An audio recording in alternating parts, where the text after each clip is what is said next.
Bayelsa State Government, through the Directorate of Flood and Erosion Control, has commenced the second phase of distilling creeks and canals across Yenagoa and its environs to reduce the impact of predicted flooding.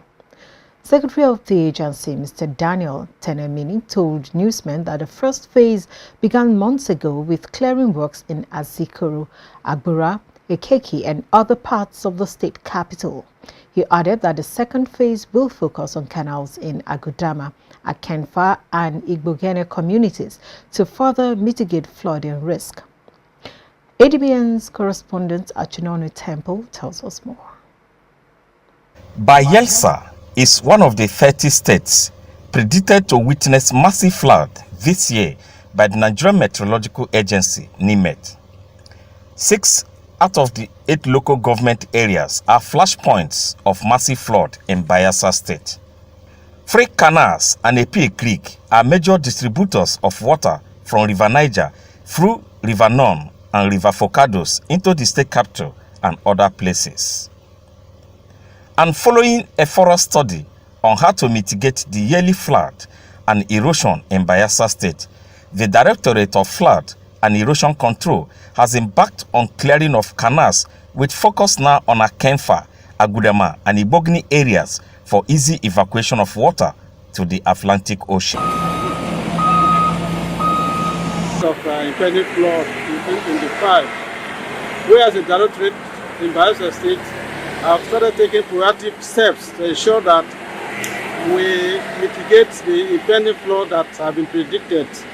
And those steps, one, we have started desilting of the creeks and canals within Yenagoa and environs. The flooding itself is coming through these creeks and canals to overflood or to flood a lot of areas within Yenagoa metropolis.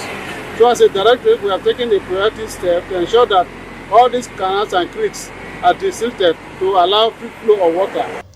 Also, the blockade of water courses, channels and canals with buildings and other structures, Daniel Tenemini said, all will be pulled down in the course of clearing exercise, while warning residents to desist from dumping refuse into the water channels. These canals are natural drains that drain water from upstream to downstream and take this water to the ocean.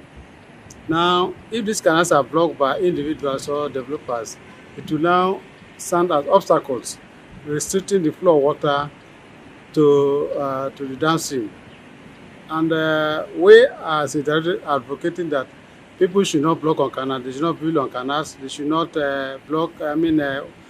use the canal as a refuse dumps to cause blockages. If that happens, the flooding that will occur will be the artificial flooding. So the sanction is that we as a director will have that privilege or permission to break through any canal obstacle, blockages or obstacles along the canal. Some residents of Agudama and Igbogene expressed joy over the exercise, recalling how torment the 2022 flood was to them and stressing that desilting the canals will save them from severe impact. You guys are full with the passion inside water. So I don't know how to swim. I go enter the bring it out. Canoe go sink joy. I know what I passed through for that 2020 flood. Sure, to suffer a lot. It's very nice for us. At least we partake inside as a good thing to the state.